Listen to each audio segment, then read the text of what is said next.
بسم الله الرحمن الرحيم. الحمد لله رب العالمين، وبه نستعين على أمور الدنيا والدين. أخرج البخاري ومسلم بسنديهما إلى أنس بن مالك رضي الله عنه وأرضاه أن النبي صلى الله عليه وسلم قنت شهرا بعد الركوع يدعو على أحياء من سليم. وبلوان warri sagaleen tiyyatun itti geette marrinuu bakka jirtanitti rabbiin nagaya ifiitiif rahmata fi isinirratti haa buusu, isinirratti haa dhangalaasu jecha'a dhaamsa nama rifachiisu yookaan dhaamsa qalbii namaa ta imaana qabdu rooressu, ta obboleessaaf obboleettiif haadha fi abbaa fi saahibaaf jaalallee dhukkubsattu yoo jiraatte waan nama rooressu obbolowwan isin dhaqqabsiisuu fi akkana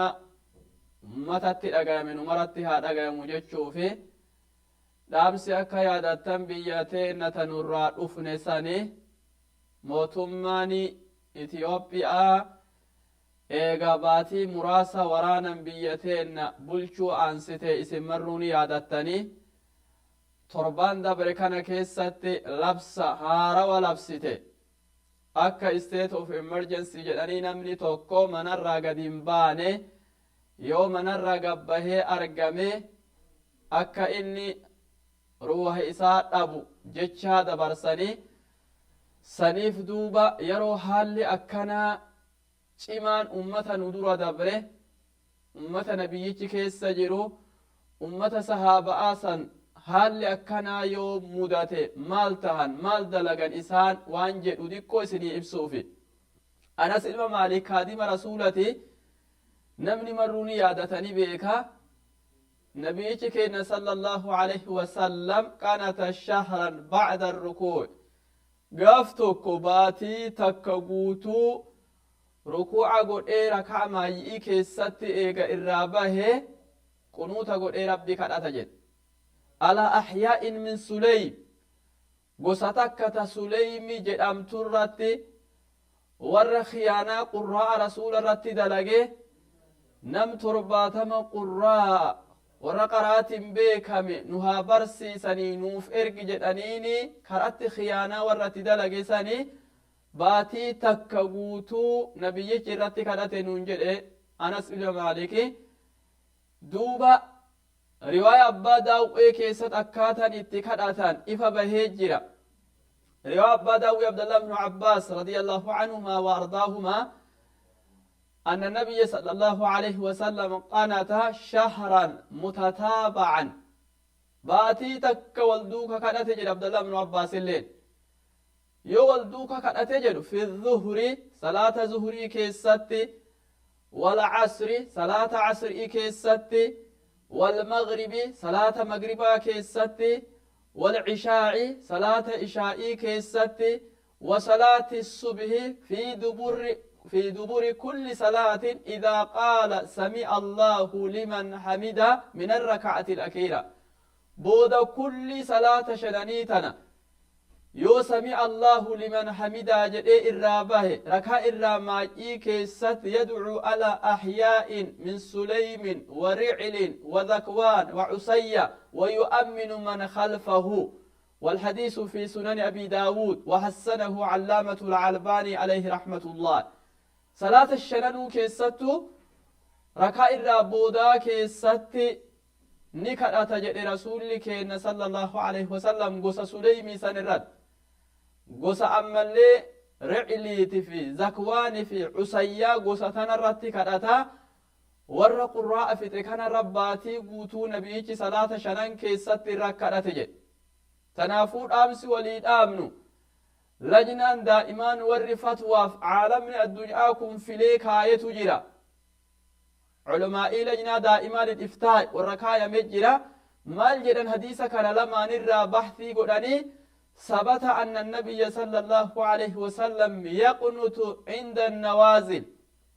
بك سوچان جبدون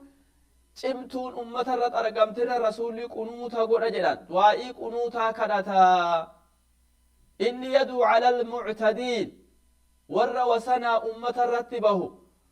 warra ummata irratti bahu ka kaafiraa kana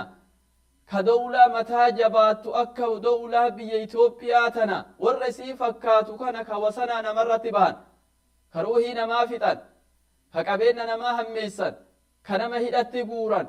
كوا tokkoon malee rakkinna namarraan gayan kana orma akkanaa nabiyichi ka wasanaa bahurra du'aa'ii kadhata jedhan ويدعو للمستضعفين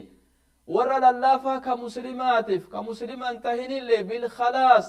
والنجاة من كيدهم وأسرهم ورا للافا أمو بي أكسي كيس سجروا يا ربي نقاباسي كيدي كافر يا ربي نقاباسي يا ربي إسان قبين إسانيتي في روحي إسانيتي في بي إسانيتي في سآنم إساني نقايا قولي akka harka kaafiratti isaanii dhabne hin boojine godhi jedhee nabichi kadhata jedhanii fatwaa dabarsan duuba fatwaa ulumaa'ii kana qabannee namni obboloowwan imaama masjida tokkoo rabbiin isin godhe imaama mata duree rabbiin nama isin godhe mara obboloowwan ameerikaa keessa jirtan obboloowwan kanaadaa keessa jirtan obboloowwan Yurooppii keessa jirtan obboloowwan akkasuma Awustiraaliyaa keessa jirtani obboloowwan Middle East keessa jirtan ka imaama rabbiin isin godhe hanga rabbiin isinii laaffise baatii takka jechuu hin dandayu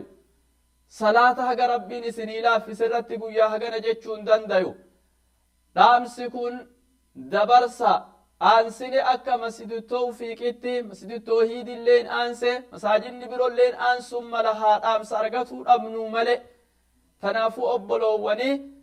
du'aa'ii qunuutaa tana haala jajjabaa waan ummanni gad dhufeef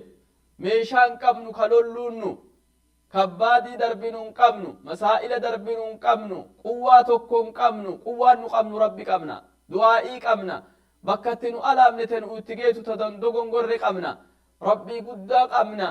salaata booda kadhaturra salaata keessan yoo kadhatan ruuhin namaa irra xumaaniinaa qabdi jabaadhaa dhaamsa kana dabarsaa itti haa fufnuu torbaan kana keessatti rabbirraa inshaa allahu deebii argatuuf taana جزاكم الله خيرا بارك الله فيكم السلام عليكم ورحمة الله وبركاته